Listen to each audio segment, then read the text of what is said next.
Baik, Assalamualaikum warahmatullahi wabarakatuh dan selamat malam bagi mahasiswa-mahasiswi yang mengikuti materi kuliah saya dengan materi kuliah yaitu perencanaan dan pengendalian produksi.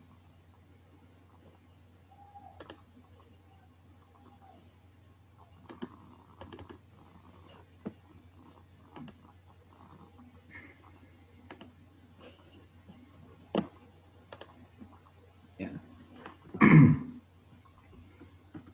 Adapun kompetensi mata kuliah ini diharapkan mahasiswa mampu memahami pengembangan sistem pengendalian produksi dan menguasai penyelesaian soal-soal yang berkaitan dengan perencanaan. Ya. Nah, sebelum kita membicarakan lebih lanjut tentang perencanaan pengendalian produksi, ada baiknya kita memahami dulu definisi perencanaan dan pengendalian produksi. Nah, perencanaan pengendalian produksi itu bisa diartikan yaitu merencanakan kegiatan-kegiatan produksi agar dapat berjalan dengan baik sesuai dengan rencana. Perencanaan produksi juga diartikan sebagai aktivitas untuk menetapkan produk yang diproduksi, baik itu jumlah yang dibutuhkan, kapan, harus diselesaikan, dan sumber-sumber yang dibutuhkan berapa.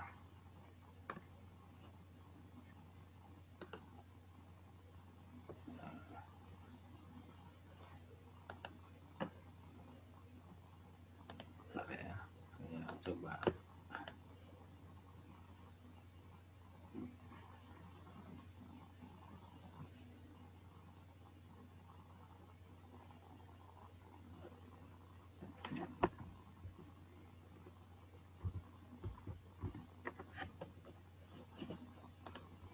Nah, lanjut. Pengendalian produksi juga diartikan aktivitas yang menetapkan kemampuan sumber-sumber yang digunakan dalam memenuhi rencana. Kemampuan produksi berjalan sesuai rencana dan dilakukan perbaikan kalau bila rencana tidak sesuai. Tujuan utamanya itu memaksimumkan pelayanan, kemudian meminimumkan investasi pada persediaan, kemudian pastinya perencanaan kapasitas, pengesahan produksi dan pengendalian persediaan kapasitas, penyimpanan dan penggerakan material, peralatan, routing, proses planning, dan sebagainya. Nah, tujuan dan fungsi perencanaan dan pengendalian produksi, tujuannya itu pertama mengusahakan agar perusahaan dapat berproduksi secara efektif dan efisien. Kemudian mengusahakan agar perusahaan dapat menggunakan modal seoptimal mungkin. Artinya berbicara tentang produksi, modal, dan menguasai pasar, serta memperoleh keuntungan yang cukup bagi perusahaannya. Juga meramalkan permintaan produk, di mana peramalan ini memang dibutuhkan ketika kita harus merencanakan.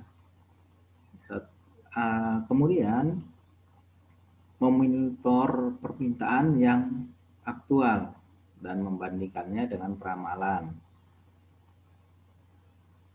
Selanjutnya, fungsi dan tujuan dari perencanaan pengendalian produksi itu menetapkan ukuran pemesanan barang yang ekonomis. Itu bahan baku yang akan dibeli berapa, kemudian bagaimana pembeliannya, kemudian nanti diproduksi seperti apa, itu tak terlepas dari perencanaan dan pengendalian produksi. Kemudian menetapkan sistem persediaan yang ekonomis. Jadi tujuannya memang tidak lebih dan tidak kurang, memang berkaitan dengan optimasi secara ekonomis. Kemudian menetapkan kebutuhan produksi dan tingkat ketersediaan pada saat tertentu. dan memonitor tingkat persediaannya, kemudian membandingkan dengan perencanaan persediaan, apakah nanti harus dilakukan pemesanan atau tidak. Maksudnya begitu ya. Setelah itu baru membuat jadwal produksi, yaitu misalnya penugasan serta pembuatan mesin, tenaga kerja yang terperinci, kemudian resource-nya ditentukan. Nah, itu tak terlepas dari perencanaan dan pengendalian produksi. Nah, fungsi produksi sendiri itu harus kita pahami. Aktivitas produksi sebagai bagian dari fungsi organisasi perusahaan bertanggung jawab terhadap pengolahan bahan baku ya. Sebelum kita masuk ke sini maksudnya, ya, kita coba. Nah, menuliskan. Ya, fungsi aktivitas produksi ya, fungsi produksi sendiri tadi kita udah bicarakan. Dia bertanggung jawab terhadap pengolahan bahan baku menjadi produk yang dapat dijual. Untuk melaksanakan fungsi tersebut ya diperlukan rangkaian kegiatan yang membentuk suatu sistem produksi. Jadi ada 3 fungsi utama dari kegiatan produksi. Pertama, fungsi di dalam kegiatan produksi itu adalah proses produksi. Nah, proses produksi. Repeat enggak ya? Itu proses produksi. Ini sangat penting.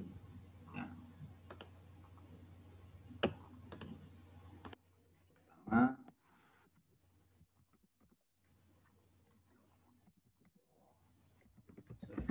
produksi. Nah, ini menjadi kegiatan utama dalam produksi, dalam fungsi utama dari produksi. Proses produksi itu ya itu metode dan teknik yang digunakan dalam mengolah bahan baku menjadi produk. Kedua, itu perencanaan produksi.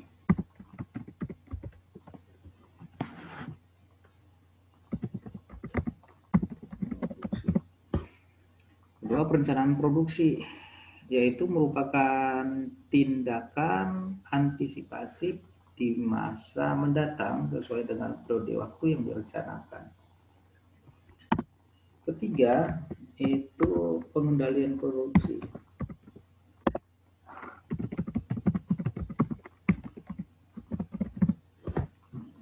Yaitu tindakan yang menjamin bahwa semua kegiatan yang dilaksanakan dalam perencanaan telah dilakukan sesuai dengan target yang telah ditetapkan. Jadi artinya fungsi produksi itu bisa dirangkum menjadi tiga kegiatan utama dari sini. Oke, baik. Nah, tingkat perencanaan dan pengendalian produksi ya, itu ada namanya perencanaan jangka panjang, yaitu kegiatan peramalan usaha, perencanaan jumlah produk, penjualan, perencanaan produksi, perencanaan kebutuhan bahan, perencanaan finansial, perencanaan labor atau tenaga kerja, tak terlepas dari tingkat perencanaan produksi di jangka panjang. Kemudian ada perencanaan jangka menengah, yaitu perencanaan kebutuhan material, jadwal produksi, dan perencanaan kebutuhan distribusi. Dan perencanaan jangka pendek itu perencanaan penjadwalan perakitan produk akhir, perencanaan dan pengendalian input output, pengendalian kegiatan produksi, perencanaan dan pengendalian forecast, dan manajemen proyek. Nah, kegiatan perencanaan dan pengendalian produksi itu kegiatannya pertama peramalan kuantitas permintaan, perencanaan pembelian, perencanaan persediaan, perencanaan kapasitas, penjadwalan produksi, penjaminan kualitas, monitoring aktivitas produksi, pengendalian produksi, pelaporan dan pendataan. Jadi semua aktivitas ini dalam kegiatannya, dalam kegiatan perencanaan dan pengendalian produksi. Jadi ada 9 yang saya rasa yang harus diketahui oleh kita dalam kegiatannya perencanaan produksi. Namun dalam perencanaan pengambilan produksi juga ada namanya sistem produksi. Nah, sistem produksi itu ya tidak terlepas dari hal perencanaan produksi ya. Untuk melaksanakan fungsi produksi yang baik, maka diperlukan rangkaian kegiatan yang akan membentuk suatu sistem produksi. Nah, sistem produksi merupakan kumpulan dari subsistem-sistem yang saling berinteraksi dengan tujuan mentransformasi input produksi menjadi output produksi. Nah, input produksi ini dapat berupa dia itu bahan baku, mesin, tenaga kerja, modal, informasi, sedangkan output bisa berupa produk yang dapat dihasilkan. Nah, kemudian limbah juga dari produk yang dihasilkan atau informasi ya, itu outputnya.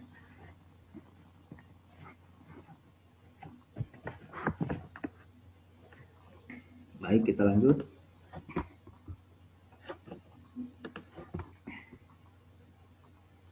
Nah, pengertian sistem manufaktur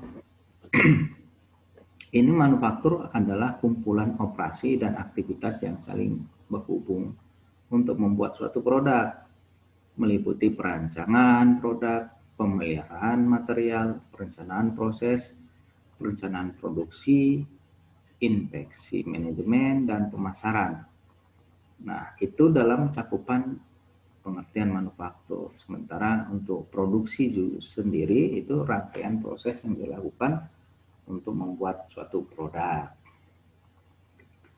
Nah, proses produksi manufaktur itu adalah aktivitas sistem manufaktur terkecil yang dilakukan untuk membuat suatu produk, yaitu proses permesinan maupun proses pembentukan yang lain. Sistem manufaktur juga diartikan adalah kegiatan perancangan, operasi, dan pengendalian proses manufaktur. Nah, sistem manufaktur itu suatu organisasi yang melaksanakan berbagai kegiatan manufaktur yang saling berhubung satu dengan yang lain, yang tujuannya menjembatani fungsi produksi dengan fungsi-fungsi lain di luar fungsi produksi agar dicapai performansi produktivitas total sistem yang optimal seperti waktu produksi, ongkos, dan utilitas mesin. Artinya bisa dapat dilakukan optimalisasi di semua lini di dalam manufaktur.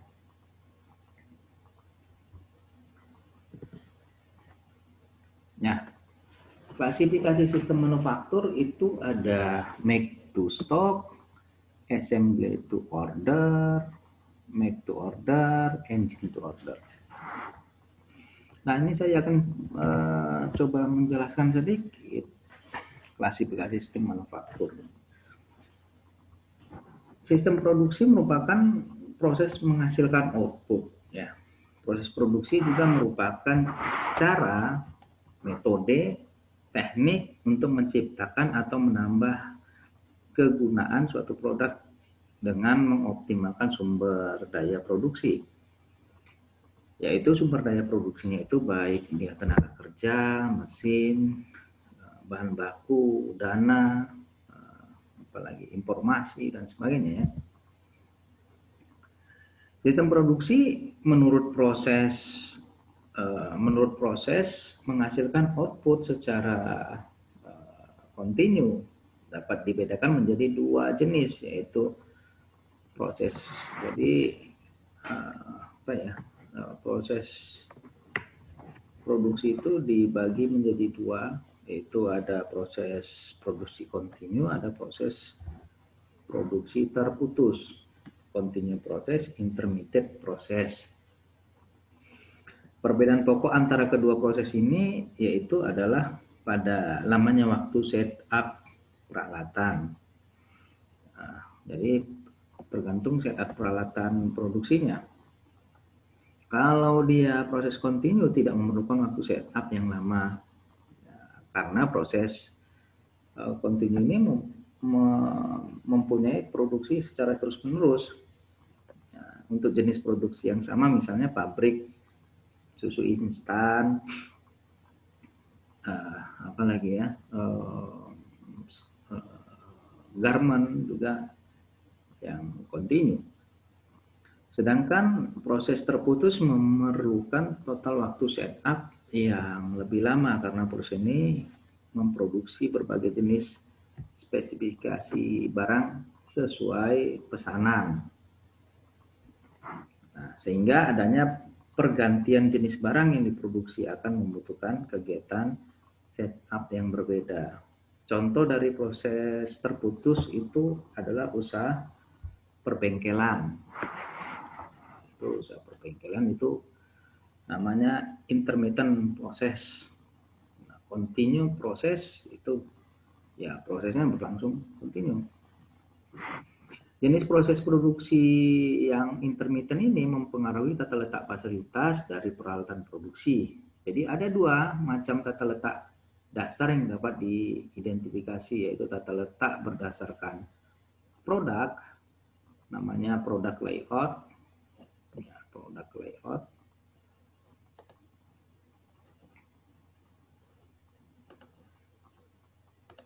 Jadi ada namanya product layout. Produk layout. Nah, ini berdasarkan produk, itu produk layout, dan tata letak berdasarkan proses, yaitu proses layout.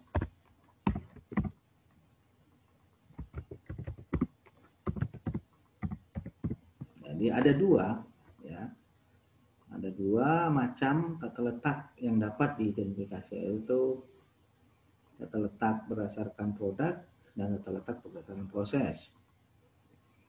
Nah, tata letak berdasarkan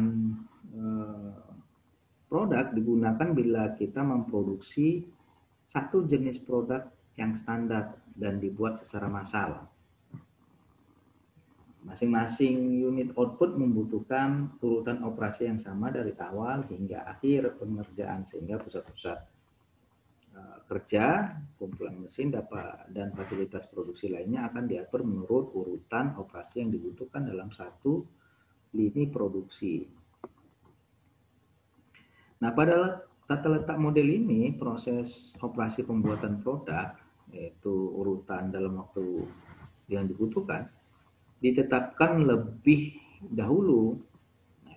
Setelah itu kita baru menyusun urutan mesin-mesinnya. Contoh dari tata letak berdasarkan produk itu adalah perakitan mobil. Jadi nggak bisa tata letaknya itu tidak berurutan, ya. Misalnya apa namanya, pintu dengan kaca mobil, ya itu harus berurutan. Kalau tidak berurutan ya susah nanti. Tata letak berdasarkan proses sangat tepat digunakan untuk proses produksi terputus, di mana aliran kerjanya tidak bersifat standar untuk semua output yang dihasilkan. Ketidakstandardan aliran kerja ini terjadi dikarenakan variasi dari produk yang dihasilkan ataupun variasi produk dari satu tipe dasar yang digunakan. Dalam tata letak berdasarkan proses ini, pusat-pusat pemrosesan, itu kumpulan mesin atau departemen-departemen dikelompokkan sesuai dengan fungsinya. Jadi tata letak berdasarkan proses biasanya terdapat pada pabrik yang bekerja dengan sistem operasi berdasarkan pesanan. Nah, jadi artinya ini yang berdasarkan pesanan itu make to order. Jadi sistem operasi berdasarkan pesanan itu MTO dari sistem aliran operasi batch. Jadi ini MTO.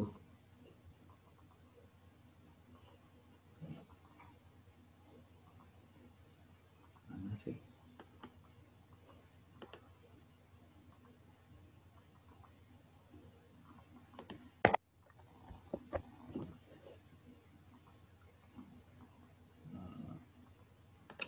Ini ya MTO. Dalam konteks manufaktur, proses produksi terputus disebut juga job stop. Jadi apa itu job stop? Job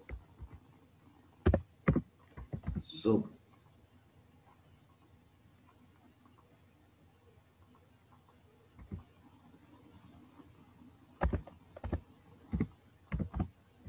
Job stop. Jadi dalam konteks manufaktur, proses produksi terputus disebut job stop. Selain dua jenis yang disebutkan tadi, beberapa ahli proses produksi mengidentifikasi adanya proses produksi menurut cara menghasilkan output yang cukup penting, yaitu proses produksi repetitif. Ya. Nah, proses produksi repetitif ini adalah proses produksi sebagai kombinasi antara proses kontinu dan proses terputus. Nah, proses produksi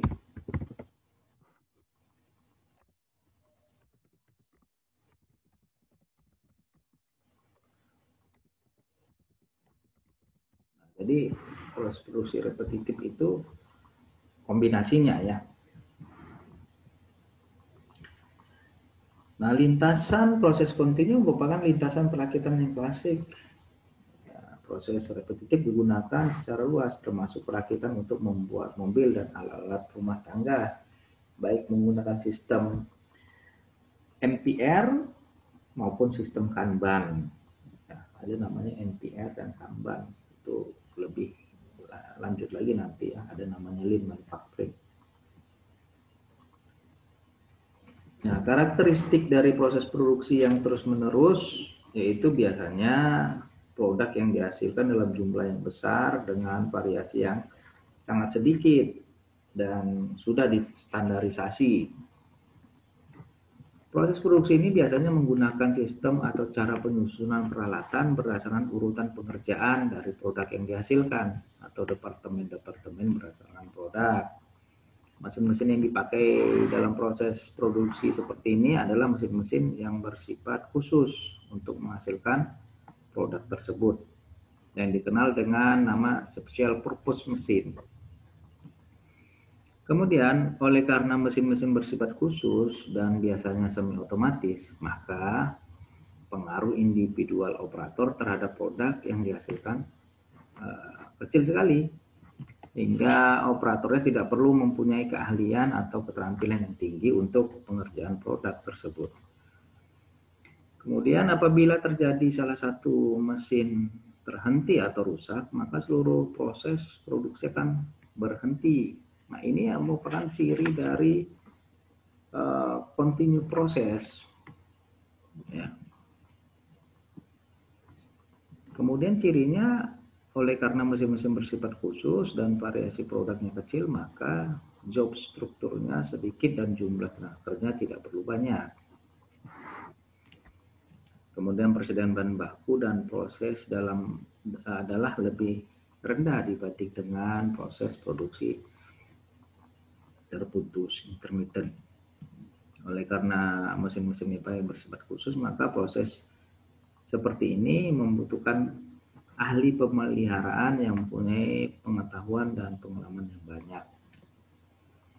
Biasanya bahan-bahan yang dipindahkan dengan peralatan handling yang tepat atau fixed patch equipment yang menggunakan tenaga mesin seperti ban berjalan atau conveyor. Itu ciri proses produksi kontinu. Nah, kemudian proses produksi intermittent. Intermittent itu biasanya produk yang dihasilkan dalam jumlah yang sangat kecil. Nah, sifatnya make to order. Proses seperti ini biasanya menggunakan sistem atau cara penyusunan peralatan yang berdasarkan atau fungsi dalam proses produksi dalam peralatan yang sama, dikelompokkan pada tempat yang sama, yang disebut dengan proses layout atau departementalisasi berdasarkan peralatan.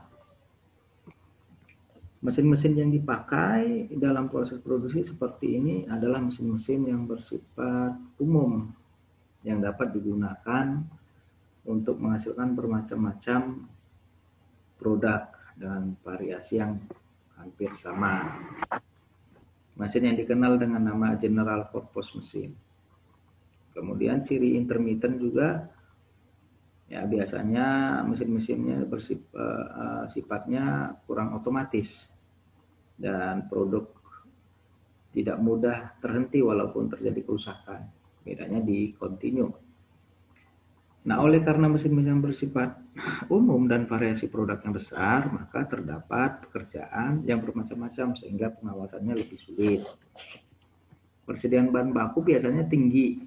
Biasanya bahan-bahan dipindahkan dengan peralatan handling yang bersifat fleksibel. Kalau tadi continue pakai bed conveyor, kalau di sini dia mempergunakan tenaga manusia. Intermittent. Kemudian dalam proses seperti ini sering dilakukan pemindahan bahan bolak-balik. Geraknya repetitif. Ketiga, karakteristik dari proses produksi repetitif. Nah, pertama biasanya produk yang dihasilkan berupa produk standar dengan opsi-opsi yang berasal dari modul-modul. Kedua, memerlukan sedikit tempat penyimpanan yang ukurannya medium atau lebar. Tiga, mesin peralatan yang dipakai dalam proses produksi seperti ini adalah mesin dalam peralatan tetap. Nah, oleh karena mesin-mesinnya bersifat khusus, maka pengaruh individual operator terhadap produk yang dihasilkan cukup besar. Kemudian proses produksi agak sedikit terganggu atau terhenti bila terjadi kerusakan. Operasi-operasi yang berulang akan mengurangi kebutuhan pelatihan. Kemudian sistem persediaan atau pembeliannya bersifat tepat waktu atau just in time. Jadi repetitif ini menggunakan just in time. Biasanya bahan-bahan yang dipindahkan dengan peralatan handling bersifat tetap atau otomatis seperti konveyor, mesin transfer, dan APG.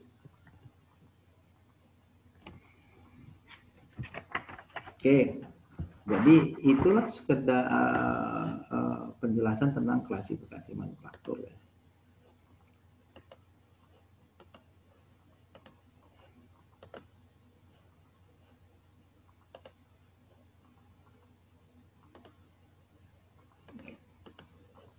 Kita lanjut. Jadi ada tipe produksi itu make to stock, dia membuat berdasarkan stok. Untuk stok akan dijual lagi.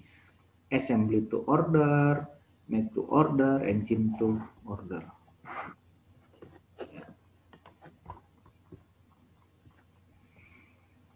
Nah, ini gambarannya tentang make to stock, assembly to order, make to order, engine to order. Jadi kalau dilihat dari sini, ya, dapat dilihat di sudut kiri ini supplier, di sini consumer. Consumer. Jadi ini consumer, sini supplier.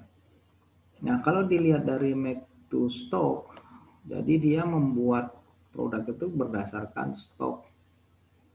Nah, kelihatan raw material, komponen-komponennya, semi finishing produk itu lebih panjang ketimbang dengan automatic to order. Assembly to order, sorry ya. Jadi kelihatan sampai di sini finishing to produknya sehingga sampai di consumer. Jadi untuk produksi itu sangat diperhatikan dalam peramalannya. Ya, kalau dia di make to stock itu base peramalannya ini sangat sedikit untuk ini ya, untuk konsumer untuk memperhitungkan produk yang akan dijual. Kemudian atau assembly to order maksudnya ya itu lebih lagi ya, lebih besar lagi pengaruh peramalan dibanding dengan make to stock. Make to order juga lebih besar. Jadi yang paling besar itu engine to order dalam membuat suatu produk berdasarkan peramalan.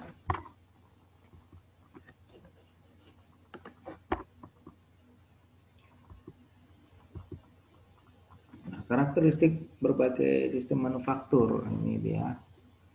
Karakteristiknya produk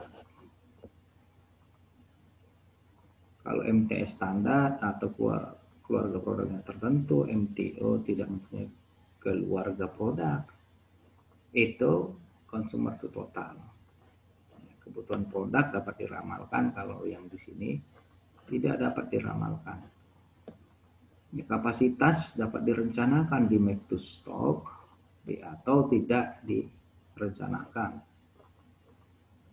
Waktu produksi tidak penting bagi pelanggan kalau make to stock. Ya memang kalau untuk stok dia tidak perlu ya waktu produksi ya, untuk pelanggan. Nah kalau untuk assembly to order, jadi dia dirakit dulu ya, ketika ada permintaan itu waktu produksi itu penting. Waktu produksi itu penting. Nah, kalau di make to order juga itu waktu produksi penting. Yang paling penting itu engine to order. Kemudian kunci persaingan, ini kuncinya itu di logistik tuh, kalau dia make to stock. Kalau dia atau itu perakitan akhir. Make to order berdasarkan pesanan itu saingannya itu pabrikasi perakitan akhir. Nah, untuk itu seluruh proses engine to order itu seluruh proses yang dikatakan sebagai kunci persaingan. Nah, persaingannya kalau untuk stok cuma logistik saja ya. Kemudian kompleksitas operasi itu distribusi, perakitan untuk atau manufaktur komponen dan engineering. Engineering untuk yang itu. Fokus manajemen puncak itu marketing kalau di make to stock, atau inovasi, make to order kapasitas, dan engine to order kontak order pelanggan. Fokus manajemen menengah itu kontrol stok atau MPS dan order pelanggan, shop floor untuk make to order, dan manajemen proyek untuk itu.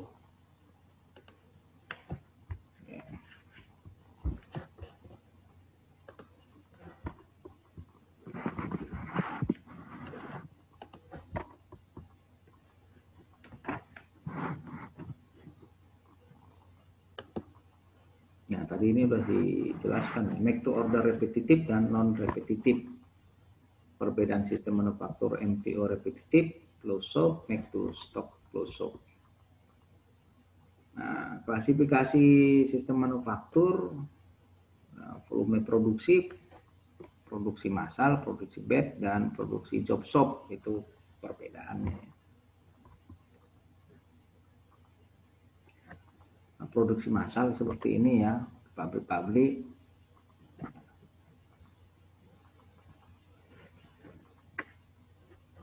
Jadi tadi kita sudah berbicara tentang sistem produksi menurut operasinya. Memang ada engine to order, ETO, assembly to order, atau make to order, make to stock.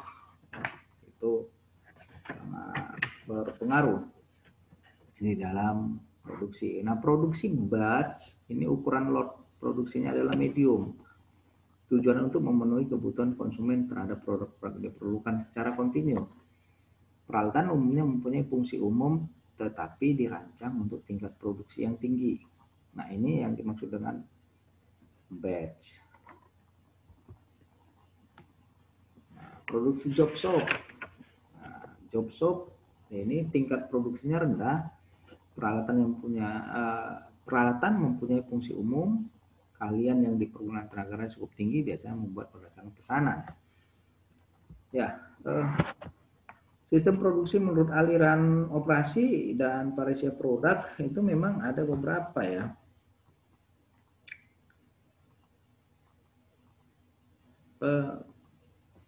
Ada karakteristik dari masing-masing aliran operasi tersebut ya. Kalau dia flow shop itu proses konversi di mana unit dan output secara berurut-urut melalui urutan operasi yang sama pada mesin-mesin khusus. Biasanya ditetapkan sepanjang satu lintasan produksi. Nah, proses jenis ini biasanya digunakan untuk produk yang mempunyai desain dasar yang tetap sepanjang waktu yang lama dan ditunjukkan untuk pasar yang luas. Sehingga diperlukan penyusunan bentuk proses produksi. Flow shop biasanya bersifat make to stock. Itu flow shop itu. Kemudian ada namanya aliran proses operasi itu continue tadi sudah, itu merupakan bentuk ekstrim dari flow shop di mana terjadi aliran material yang konstan. Contoh proses continue adalah industri penyulingan minyak. Nah, ini job shop itu merupakan bentuk proses konversi di mana unit-unit untuk pemesanan yang berbeda akan mengikuti urutan yang berbeda pula dengan melalui pusat-pusat kerja yang dikelompokkan berdasarkan fungsinya. Volume produksi tiap jenis produk sedikit. Ya. Ini sudah dijelaskan ya. Peralatan mempunyai fungsi umum biasanya yang membuat berdasarkan pesanan.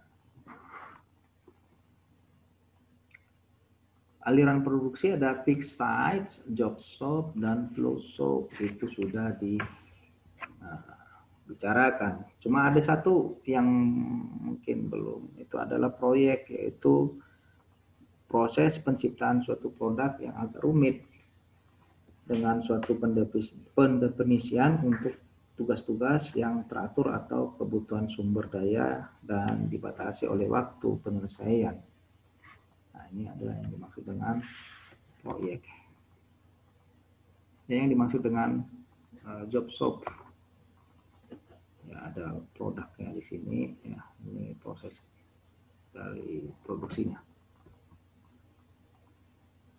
Ini saya lewati materi, nanti bisa dilihat ya di materi saya. Ini saya tadi sudah berbicara. Nah, ini yang berpengaruh dengan kesimpulannya, setiap jenis sistem produksi memerlukan proses perencanaan dan pengendalian yang berbeda. Nah, setiap jenis sistem manufaktur mempunyai kelebihan dan kekurangan. Perencanaan dan pengendalian produksi bertujuan agar aktivitas produksi berjalan seefektif dan seefisien mungkin. Nah, kemudian sistem manufaktur mempunyai pengertian yang lebih luas dari sistem produksi. Ya. Jadi mungkin itu yang bisa saya sampaikan dalam pertemuan pertama ini. Dan kemudian nanti akan kita lanjutkan ke materi berikutnya sesuai dengan rancangan pembelajaran semester kita. Dan kontrak kuliah kita ya. Saya rasa sampai di sini yang bisa saya sampaikan. Lebih dan kurang saya mohon maaf. Terima kasih. Saya tutup. Wabillahi taufiq wal hidayah. Assalamualaikum warahmatullahi wabarakatuh dan selamat malam.